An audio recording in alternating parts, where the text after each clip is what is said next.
Hello students, welcome back to my channel. आज इस video में हम बात करने वाले हैं part 2 of India's external relations के बारे में। लास्ट वीडियो में हमने बात की कि किस तरीके से 1940s, 1960s, 1990s और एट प्रेजेंट हमारे रिलेशनशिप्स चल रहे हैं विद चाइना। आज हम बात करने वाले हैं अबाउट इंडो पाक रिलेशंस। किस तरीके से चाइना के साथ जो हमारे रिलेशंस थे उन्होंने पाकिस्तान के साथ हमारे रिलेशंस को इफेक्ट किया। किस तरीके से पाकिस्तान के साथ जो हमारे रिलेशंस थे उसने वर्ल्ड पॉलिटिक्स में इंडिया की इमेज को चेंज किया। सो बेसिकली हम बात करेंगे इंडो पाक रिलेशंस के बारे में और कैसे उसने मजबूर किया इंडिया को अपनी न्यूक्लियर पॉलिसी को डेवलप करने के लिए। क्योंकि हम सब जानते हैं कि वर्ल्ड में कुछ भी होता है तो उसका सिंगल हैंडेड इफेक्ट किसी एक कंट्री पे नहीं होता बल्कि सभी कंट्रीज पे होता है। अगर मैं इसका एक बहुत ही रीसेंट एग्जांपल दूं तो कोरोना वायरस हम सबको यही दिखाता है कि स्टार्ट चाहे चाइना से हुआ था बट उसके जो रेपरकशंस थे वो पूरे वर्ल्ड ने देखे। डेथ्स भी ऑल ओवर द वर्ल्ड हुई हैं और इसका इफेक्ट भी जो है वो ऑल ओवर द वर्ल्ड हुआ है।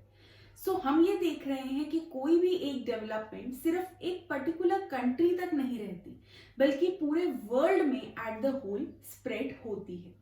तो ऐसे ही उस टाइम की पॉलिटिक्स थी जिसने एक चीज को इफेक्ट नहीं किया बल्कि ऑल ओवर द वर्ल्ड जो है वो अपना इफेक्ट छोड़ा। और वही थे इंडो पाक और इंडो चाइना रिलेशंस, जिन्होंने इंडिया के रिलेशंस को अमेरिका के साथ, यूएसएसआर के साथ और साउथ एशिया में भी ऑन दी होल इफेक्ट किया था। अब हम बात करेंगे इंडो पाक रिलेशंस के बारे में। तो जिस तरीके से हम सभी जानते हैं कि इंडिया और चाइना के रिलेशंस बहुत ही पीसफुल और बहुत ही प्यार से शुरू हुए थे, जहां पर इंडिया ने चाइना को रिकॉग्निशन दिलाई थी, वहीं पर इसके बिल्कुल ऑपोजिट इंडिया और पाकिस्तान के रिलेशंस शुरू हुए थे।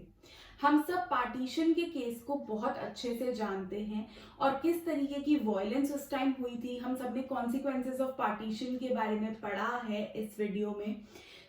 ये जो पार्टीशन था ये बहुत ही पेनफुल प्रोसेस था इंडिया के लिए। ना सिर्फ एक पेनफुल प्रोसेस बल्कि नेबर के साथ एक रिलेशंस को खराब कर देने वाला प्रोसेस भी था।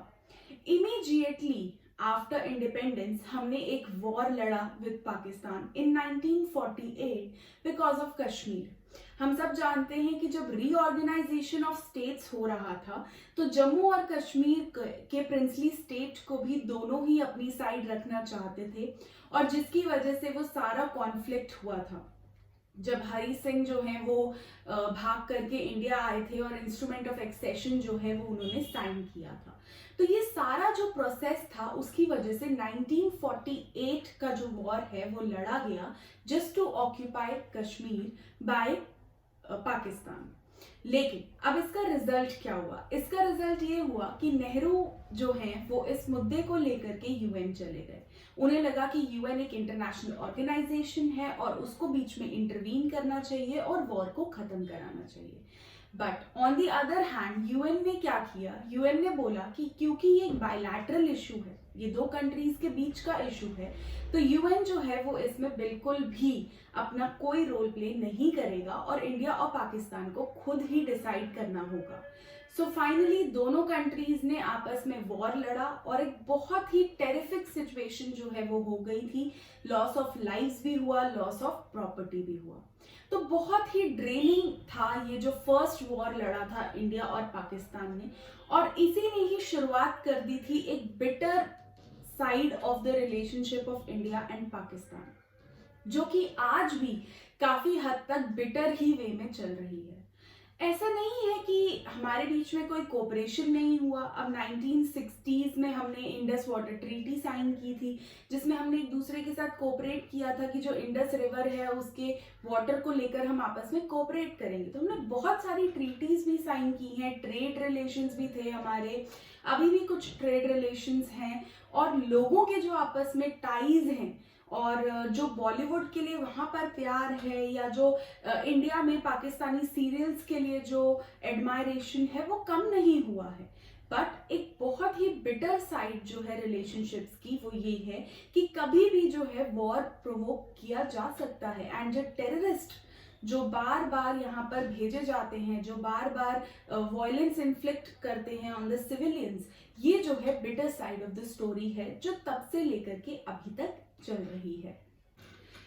Coming back to the treaty of 1960s, जब हमने इंडस वाटर ट्रीटी जो है वो साइन कर ली, तो उसके बाद हमें लगा कि अब जो है दोनों कंट्रीज आपस में कोऑपरेट करेंगी, कोई प्रॉब्लम नहीं आएगी, सब कुछ बहुत पीसफुली चलेगा। बट ऐसा हुआ नहीं। सिचुएशंस बहुत ज़्यादा चेंज हो गई इन 1965। 1965 में रन ऑफ कच्छ में और जम्मू एंड कश्मीर में पाकिस्तान ने अटैक कर दिया। अगेन एक ही एम्बिशन था, कश्मीर को हासिल करना। जितने भी वॉर्स इंडिया और पाकिस्तान में लड़े गए हैं, सरप्राइजिंगली सभी के सभी सिर्फ कश्मीर के लिए ही लड़े गए हैं। बहुत छोटे छोटे और इश्यूज भी हैं जो इस वॉर को ट्रिगर करते आए हैं, बट जो मेन इशू रहा है वो हमेशा से ही कश्मीर रहा है। और आज भी जितने भी टेररिस्ट अटैक्स हम देखते हैं, वो सभी कश्मीर को ही टारगेट करते हैं। सो कमिंग बैक टू 1965 में जब यहाँ शास्त्री जी जो हैं वो एज प्राइम मिनिस्टर उन्होंने टेक ओवर कर लिया था आफ्टर नेहरू। हम जानते हैं सबसे बड़ा क्वेश्चन इंडिया के लिए आया था व्हाट, हु नहीं व्हाट, क्योंकि सबको लगा था कि डेमोक्रेसी अगर सरवाइव कर रही है तो नेहरू की वजह से कर रही है, और अब अगर नेहरू ही नहीं है तो क्या डेमोक्रेसी कोलैप्स कर जाएगी, क्या इंडिया नहीं चल पाएगा अब जैसे अभी तक चल रहा है। तो आफ्टर शास्त्री व्हाट जो है ये एक बहुत इंपॉर्टेंट क्वेश्चन था। आफ्टर नेहरू व्हाट जो है ये एक बहुत ही इंपॉर्टेंट क्वेश्चन था। सो शास्त्री जी जो हैं, क्योंकि वो बहुत ही सिंपल मैन थे और हार्ड पॉलिटिक्स में इतना बिलीव नहीं करते थे, और हम 1962 में चाइना के साथ वॉर हार गए थे। तो मैंने लास्ट वीडियो में भी बताया था यहाँ पर कि जिस तरीके से हम वॉर हारे थे, तो पाकिस्तान को लगा था कि हम 1965 में अटैक कर देंगे, और इंडिया बहुत ही कमजोर है क्योंकि 1962 का वॉर हार गया है, तो 1965 का वॉर भी बहुत आराम से हार जाएगा। लेकिन शास्त्री जी जो हैं, जहां पर वो स्ट्रॉन्ग अंदर से थे, बाहर चाहे वो कितने भी सिंपल दिखते हो, उन्होंने इस चीज को प्रूव भी किया 1965 के वॉर में। हमें अटैक किया गया from Jammu and Kashmir, run of Kutch, लेकिन हमने भी पूरे तरीके से इसका जवाब दिया और लाहौर को कैप्चर कर लिया। लाहौर जो उनकी कैपिटल थी, उसको हमने जो है कैप्चर कर लिया। कितनी बड़ी बात है। लेकिन जब हम ताशकेंट एग्रीमेंट साइन कर रहे थे, यानी जब वॉर खत्म हुआ और हम यूएसएसआर में इस एग्रीमेंट को साइन कर रहे थे कि अब वॉर खत्म हो गया है, तो यूएसएसआर के जो लीडर थे, किसिंजर उनका नाम था, Henry Kissinger, again a one marker, very important, और आगे तक भी आपको काम आएगा, इवन यूपीएससी यूजीसी नेट में भी ये पूछा जाता है। सो हेनरी किसिंजर जो यूएसएसआर के लीडर थे, वो जो है एक मीडियोकर का रोल प्ले कर रहे थे between India and Pakistan. India से शास्त्री जी और पाकिस्तान से जनरल अयूब खान। तो ये थे लीडर्स के नाम। इनके बीच में ताशकेंट एग्रीमेंट साइन हुआ था, जिसके बाद हमें लाहौर को देना पड़ गया था वापस एज पीसफुल मेजर, और हमने लाहौर को रिटर्न भी कर दिया था क्योंकि हम किसी की टेरिटरी को ऑक्यूपाई करने में विश्वास नहीं रखते हैं, हमारी एक्सपेंशनिस्ट पॉलिसी नहीं है लाइक चाइना, तो हमने लाहौर जो है वो रिटर्न भी कर दिया था पाकिस्तान को। अब ताशकेंट एग्रीमेंट साइन होने के बाद हम सब जानते हैं कि एक बहुत ही सरप्राइजिंग इवेंट हुआ था, वो था शास्त्री जी की डेथ, जिसके बारे में आज भी क्लैरिटी नहीं है कि whether it was a murder और a death. But Shastri ji की डेथ जो है वो ताशकेंट में ही हो गई थी, जिसकी वजह से इंडिया में फिर एक बहुत ही ट्रैजिक सिचुएशन आ गई, हु की। अब तो व्हाट नहीं रहा था, अब हु। और फिर हम जानते हैं कि किस तरीके से लीडरशिप जो है वो इंडिया में चेंज हुई थी। खैर, coming back to India Pakistan, so 1965 में भी जो है रिलेशंस बहुत ज्यादा चेंज हुए थे वॉर की वजह से। 1971 की अगर मैं बात करूं तो बांग्लादेश क्राइसिस के बारे में हम सभी बहुत अच्छे से जानते हैं। हमने बांग्लादेश जब पढ़ा था तब भी इसके बारे में डिस्कस किया था and I definitely be making a separate video on Bangladesh कि वहां की इंटरनल पॉलिटिक्स कैसे चल रही थी, but I give you a brief overview right now. So east Pakistan जो कि बांग्लादेश था और वेस्ट पाकिस्तान जो कि आज के टाइम का पाकिस्तान है, दोनों ही इंडियन टेरिटरी से डिवाइडेड थे। हम सब जानते हैं कि ईस्ट और वेस्ट पाकिस्तान एक दूसरे से बहुत दूर थे और बीच में जो है वो इंडियन टेरिटरी लाई करती थी। तो हमेशा से वेस्ट पाकिस्तान जो आज के टाइम का पाकिस्तान है वो खुद को डोमिनेंट मानता था ओवर द ईस्ट पाकिस्तान जो बांग्लादेश है। उनकी जो लैंग्वेज थी बंगाली, उसको भी हमेशा सब्जुगेट किया जाता था ओवर उर्दू। तो जो ईस्ट पाकिस्तान था वो हमेशा से ही डिप्राइव्ड सा फील करता था। उसे लगता था कि मेरी कोई सुनवाई ही नहीं है, जबकि I am also an equivalent part of Pakistan. और सबसे बड़ा जो शॉकिंग इंसिडेंट है वो इस रूप में आया कि जब ईस्ट पाकिस्तान का लीडर शेख मुजीबुर रहमान, उन्होंने इलेक्शंस जीत लिए थे over East Pakistan and West Pakistan, लेकिन उनको अरेस्ट कर लिया गया और उनकी पार्टी आवामी लीग को जो है पावर पर नहीं आने दिया। ये सिचुएशन बहुत ही ज्यादा क्रिटिकल थी, जिसमें ईस्ट पाकिस्तान के लोगों को लगा कि अगर हमारा लीडर मेजॉरिटी से इलेक्शंस जीत कर पावर पर आया है लेकिन उसे आने नहीं दे रहे, तो हमारी तो कभी भी सुनवाई नहीं होने वाली। सो हमें एक सेपरेट कंट्री जो है वो चाहिए ही चाहिए। अब इंडिया बीच में कैसे आया? एक तो इंडिया का सब कॉन्टिनेंट बीच में पड़ता था, जिसकी वजह से जितने भी ईस्ट पाकिस्तान के रेफ्यूजीज थे वो सारे के सारे इंडिया आने लगे।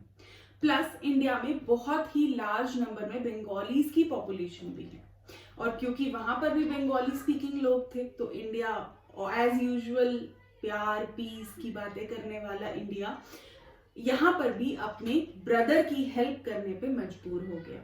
सो एक रेफ्यूजी प्रॉब्लम और दूसरा जो है वो लव एंड ब्रदरहुड की फीलिंग ने हमें इस वॉर में एंटर करा दिया। और कहीं ना कहीं जो है चाइना और यूएस पूरे तरीके से सपोर्ट कर रहे थे पाकिस्तान को।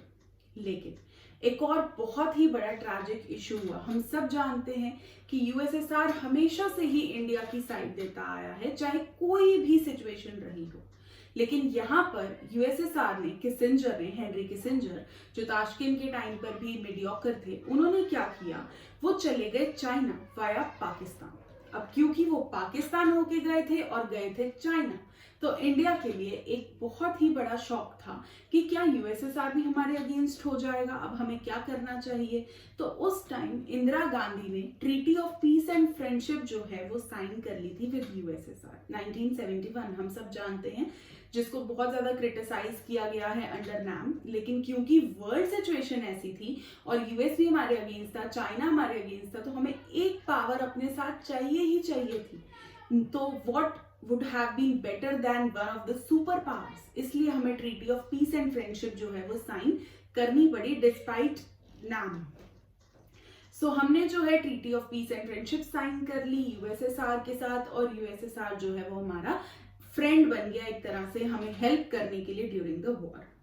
और हमने 1971 में दिसंबर में ही 40,000 सोल्जर्स को सबमिट कराया और सरेंडर कराया फ्रॉम पाकिस्तान। ये बहुत ही बड़ा जो है इवेंट माना गया है in the history of Wars, और इसलिए इसे विजय दिवस के रूप में भी जाना जाता है, क्योंकि हमने इतने बड़े लेवल पर जो है इस वॉर को जीता था, ऑल्दो हम बिल्कुल अनप्रिपेयर्ड थे कि हमें वॉर में घुसना पड़ेगा। और ये कहीं ना कहीं इंदिरा गांधी की एक इलेक्शन वर्डिक्ट भी बन गई, और उसने उन्हें बहुत ज्यादा हेल्प किया आने वाले इलेक्शंस को जीतने में भी। सो 1971 का वॉर भी जो है हमने यूनिलैटरल सीज फायर डिक्लेयर किया, और हमारे बीच में जो है वो शिमला एग्रीमेंट साइन किया गया 1972 में। सो 65 में ताशकेंट एग्रीमेंट एंड 72 में जो है वो हमने शिमला एग्रीमेंट साइन किया था। दोनों ही बहुत ही important UPSC and UGC NET के भी क्वेश्चंस हैं, और 1 मार्कर्स तो है ही है 12th क्लास के लिए। सो शिमला एग्रीमेंट साइन होने के बाद हमें लगा कि अब जो है पीस शायद प्रिवेल करेगा बिटवीन बोथ द कंट्रीज, हम बहुत आराम से रहेंगे, मे बी अ ब्रदरहुड से रहेंगे। बट 1999 सबसे बुरा इवेंट या सबसे ज़्यादा शैटरिंग एक्सपीरियंस इंडिया का रहा जब कारगिल वॉर जो है वो हुआ था।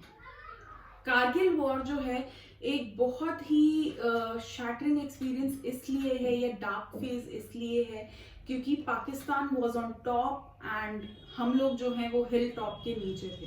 आप सबने अभी केबीसी का एपिसोड देखा होगा आई थिंक, और वहां पर आपने देखा होगा कि कारगिल हीरोज ने किस तरीके से सारे इवेंट को एक्सप्लेन किया था कि क्या क्या सिचुएशंस उस टाइम जो है वो इंडियन सोल्जर्स के सामने आई थी और कैसे वो बिल्कुल नियर टू डेथ थे और कैसे वो बचकर आए या कैसे उन्होंने हमारी विक्ट्री को लीड किया।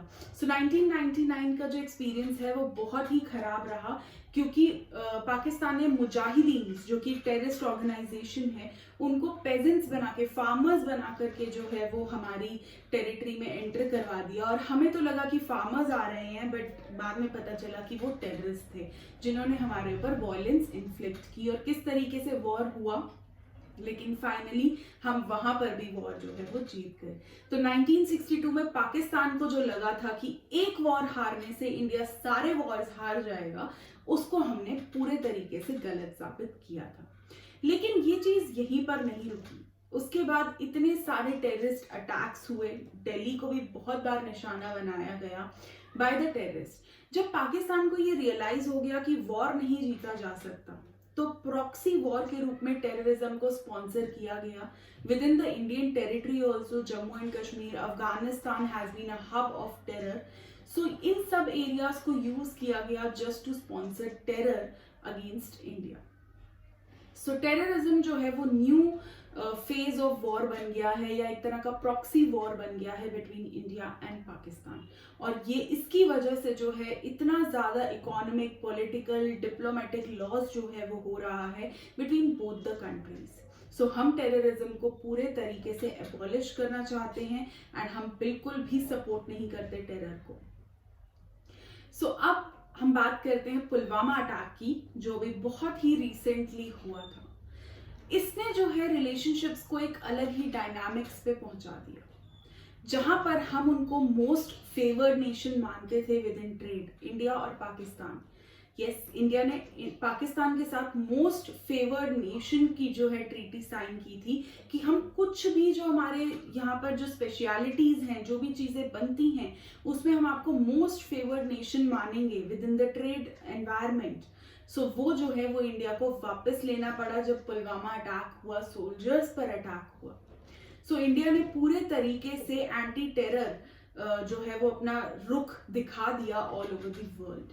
पुलवामा अटैक ने हमारे डायनामिक्स को पूरे तरीके से चेंज कर दिया और उसके बाद भी जिस तरीके की पॉलिटिक्स जो है वो चलती है बिटवीन पाकिस्तान एंड चाइना, वो भी एक चैलेंज पोज करती है इंडिया के लिए कंटिन्यूअसली। हाउएवर, हम ये जानते हैं कि शुरू से ही जो सिचुएशंस रही हैं उन्होंने इंडिया को 1962-66 में अपने डिफेंस को बिल्ड करने पे तो मजबूर किया ही किया था। 1962 के वॉर ने इंडिया को बताया कि डिफेंस प्रोडक्शन कितनी ज्यादा जरूरी है और डिफेंस में इन्वेस्ट करना भी कितना ज्यादा जरूरी है। और वहीं से ही इंडिया ने अपनी डिफेंस मैकेनिज्म जो है वो बिल्ड करना शुरू किया एंड एवरी 26 जनवरी हम बैलेंस ऑफ पावर के रूप में उसे दिखाते भी हैं कि हमारे पास क्या ऑल वेपन्स जो हैं वो प्रेजेंट हैं। ये सिचुएशन थी इंडिया और पाकिस्तान की। आज भी ये बहुत ही अजीब सिनेरियो पे चल रही है ओवर कश्मीर एंड किस तरीके से हम देख रहे हैं कि चाइना भी अपनी एक्सपेंशनिस्ट पॉलिसीज को अपना रहा है और किस तरीके से एक ट्रायंगल सा बन गया है between India, Pakistan and China. लेकिन सबसे बड़ी बात है इंडो यूएस रिलेशंस इंप्रूव हो रहे हैं। इंडो रशिया रिलेशंस ऑलरेडी बहुत अच्छे हैं, शुरू से ही बहुत अच्छे हैं, जिसकी वजह से इंडिया को अब जो है वो कॉन्फिडेंस है, अपने बहुत सारे फ्रेंड्स जो उसने बना लिए हैं ऑल ओवर द वर्ल्ड, और 7 कंट्रीज भी जो है वो इंडिया को बहुत ज़्यादा सपोर्ट करती हैं। कोरोना वायरस के आने की वजह से चाइना की इमेज में भी बहुत ज़्यादा इफेक्ट हुआ है ऑल ओवर द वर्ल्ड, जिसकी वजह से अगेन थोड़ा बहुत बेनिफिट जो है वो इंडिया को मिल गया है। बट रिलेशंस आर चेंजिंग और वो विद टाइम चेंज होते हैं। पॉलिटिक्स में हमेशा से ये कहा जाता है कि there are no permanent friends and no permanent enemies. So हम तो यही होप करेंगे कि इंडिया और पाकिस्तान के रिलेशंस बहुत अच्छे हो जाएं और वो हमेशा की तरह या पहले की तरह ही ब्रदरहुड में रह पाएं। सो इसी उम्मीद के साथ इंडिया पाक रिलेशंस को मैं यहीं पर खत्म करती हूँ। नेक्स्ट जो टॉपिक है वो है इंडियाज न्यूक्लियर पॉलिसी। नेहरू से मैं इस बात की शुरुआत करूंगी क्योंकि नेहरू हमेशा से ही साइंस एंड टेक्नोलॉजी में बहुत ज्यादा फेथ रखते थे। उनको लगता था कि साइंस और टेक्नोलॉजी जो है वो प्राइम है, उसके बिना कोई भी कंट्री सरवाइव नहीं कर सकती। तो साइंस और टेक्नोलॉजी मोस्ट नीडेड है और इसी के लिए वो न्यूक्लियर पॉलिसी में भी बहुत ज्यादा बिलीव करने लगे थे। हाउएवर शुरू में वो न्यूक्लियर होने को बिल्कुल नहीं मानते थे। एनपीटी न्यूक्लियर प्रोलिफरेशन ट्रीटीज जो थी उन सभी को उन्होंने जो है सपोर्ट किया था, इवन सीटीबीटी को भी उन्होंने सपोर्ट किया था। बट धीरे धीरे उनको लगा कि नहीं, सिचुएशंस कैसी भी हो सकती हैं, तो हमें प्रिपेयर होने की जरूरत है, हमें न्यूक्लियर होने की जरूरत है। 1974 में हमने फर्स्ट न्यूक्लियर टेस्ट जो है वो किया था। जैसे कि आपने मूवी भी देखी होगी पोखरण, उसमें हमने देखा कि किस तरीके से हमने न्यूक्लियर वेपन जो है वो एक्सप्लोड किया, हमने वर्ल्ड को दिखाया कि वी आर न्यूक्लियर, और किस तरीके से थोड़े ही टाइम के बाद चाइना ने पाकिस्तान ने भी चकाई हिल्स में अपने आप को टेस्ट करके न्यूक्लियर प्रूफ कर दिया था। सो हमारे यहाँ जो मेन क्रेडिट जाता है न्यूक्लियर होने का वो जाता है होमी जे बाबा को, जो कि द मेन मैन थे, द ब्रेन थे बिहाइंड न्यूक्लियर पॉलिसी।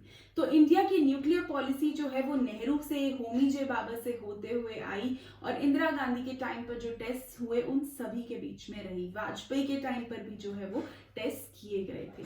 सो ये जो है ये इंडिया की न्यूक्लियर पॉलिसी को समराइज करता है और इंडिया ने नो फर्स्ट यूज भी साइन किया हुआ है विद पाकिस्तान, क्योंकि all over the world specially UN ये बहुत ज्यादा डर था कि कहीं ना कहीं इंडिया और पाकिस्तान के बीच में हमेशा से ही वॉर चलता आया है, कहीं ऐसा ना हो कि ये न्यूक्लियर वेपन्स एक्वायर कर लें तो एक दूसरे को अटैक कर दें। इसलिए हमने नो फर्स्ट यूज भी साइन किया कि हम सबसे पहले न्यूक्लियर वेपन का यूज नहीं करेंगे, लेकिन अगर सामने वाला प्रोवोक करेगा तो जवाब देने से भी बिल्कुल नहीं रुकेंगे। सो ये था नो फर्स्ट यूज और ये थी इंडिया की न्यूक्लियर पॉलिसी। चलिए अब इसके कुछ नोट्स देख लेते हैं। इंडो पाकिस्तान, चाइना के साथ जैसे हमारे फ्रेंडली रिलेशंस थे फ्रॉम द बिगनिंग, पाकिस्तान के साथ ऐसा नहीं था। वॉर से शुरुआत हुई थी, 1948 में वॉर हुआ था और इशू जो है वो यूएन में चला गया था। पार्टीशन की बात करूं तो जो कॉन्सिक्वेंसेस थे पार्टीशन के, उसमें हमने कोऑपरेट भी किया एक दूसरे के साथ, मूवमेंट को अलाउ किया from one place to another, और गवर्नमेंट्स जो हैं वो एक दूसरे के साथ कोऑपरेट कर रही थी ताकि लोग बहुत ईजिली एक बॉर्डर से दूसरे बॉर्डर जा सके। Indus water treaty of 1960s भी कोऑपरेशन का एक बहुत ही बड़ा एग्जाम्पल है। 1965 में पाकिस्तान ने अटैक किया था in Rann of Kutch and Jammu and Kashmir. हमने भी लाहौर को कैप्चर कर लिया था, लेकिन जो हमने ताशकंद एग्रीमेंट साइन किया था उज़्बेकिस्तान में, यूएसएसआर में, उसके टाइम हमने उसे वापस कर दिया था। यूएसएसआर जो है एक मीडियोकर बन के रहा था between India and Pakistan Tashkent agreement में। लीडर्स थे किसिंजर, नेहरू एंड अयूब खान। 1966 में ये ट्रीटी जो है वो साइन हुई थी, ये एग्रीमेंट साइन हुआ था। 1971 में बांग्लादेश क्राइसिस हुआ था। ईस्ट पाकिस्तान को हमेशा से इग्नोर किया जाता था। ऑल्दो मुजीबुर रहमान इलेक्शंस जीत गए थे, बट स्टिल रहमान को अरेस्ट करके जो है वेस्ट पाकिस्तान ने रेन ऑफ टेरर दिखाया था। बिल्कुल वैसे ही जैसे जर्मनी में हमने पढ़ा है कि एक रेन ऑफ टेरर चला था, बिल्कुल वैसे ही जो है वो ईस्ट पाकिस्तान में भी वेस्ट पाकिस्तान चलाया गया था। यूएस और चाइना ने सपोर्ट किया, इवन यूएसएसआर भी सीक्रेटली चाइना चला गया था वाया पाकिस्तान। अब इंडिया को डर था, इसलिए उसने treaty of peace and friendship जो है वो यूएसएसआर के साथ साइन कर लिया था। इंडो पाक वॉर हुआ, इंडिया ने यूनिलैटरल सीज फायर डिक्लेयर किया, बांग्लादेश फॉर्म हुआ और शिमला एग्रीमेंट 1972 में साइन किया गया। 1999 में मुजाहिदीन जो हैं वो पेजेंट्स बनकर इंडिया में भेजे गए। कारगिल कॉन्फ्लिक्ट हुआ और रिसेंटली पुलवामा अटैक के बाद हम मोस्ट फेवर्ड नेशन नहीं मानते हैं पाकिस्तान को। इवन आर्टिकल 370 का हटना भी बहुत ही बड़ा स्टेप है इस डायरेक्शन में, क्योंकि जम्मू एंड कश्मीर में कंटिन्यूसली पाकिस्तान जो है इस पॉलिटिक्स को प्ले कर रहा है कि अब आर्टिकल 370 हट गया है और कश्मीर को जो है वो फुल स्टेटस नहीं दिया जाएगा, स्पेशल स्टेटस नहीं दिया जाएगा, और इससे भी जो है वो इंडिया और पाकिस्तान के रिलेशंस इफेक्ट किए जा रहे हैं। वॉर की कंडीशन की वजह से ज़्यादा फोकस डिफेंस प्रोडक्शन पे हुआ 1962 और 66 में, यानी चाइना के वॉर और पाकिस्तान के वॉर के बाद। न्यूक्लियर पॉलिसी की बात करूं, सबसे पहला एक्सप्लोजन 74 में हुआ था। नेहरू का फेथ था साइंस एंड टेक्नोलॉजी में। होमी जे बाबा जो हैं वो मैन थे बिहाइंड न्यूक्लियर डेवलपमेंट, और पाकिस्तान के साथ हमने नो फर्स्ट यूज साइन किया है कि चाहे कुछ भी हो हम पहले अटैक नहीं करेंगे, लेकिन अगर अटैक हुआ तो हम जवाब देने से भी बिल्कुल नहीं चूकेंगे। Welcome back guys, I hope आपको ये समझ में आ गया होगा। इसके साथ ये पूरा चैप्टर खत्म हो गया है एंड हम बहुत जल्दी इस एनसीईआरटी सीरीज को कवर कर रहे हैं और बोर्ड एग्जाम से बहुत पहले ही हम इसे कंप्लीट कर लेंगे। एंड अगर आपको इस वीडियो में कोई भी डाउट हो तो कमेंट सेक्शन में लिख दीजिए। इंस्टाग्राम पेज पे भी आप अपने डाउट्स पूछ सकते हैं। फेसबुक पेज को भी आप ज़रूर फॉलो कर लीजिए और इस वीडियो को लाइक, शेयर, कमेंट करना बिल्कुल ना भूलें। चैनल को सब्सक्राइब नहीं किया तो उसे भी सब्सक्राइब कर लें। I will see you on Saturday. No, today is Saturday. So I'll see you on Wednesday and take care of yourself. God bless you all. Thank you.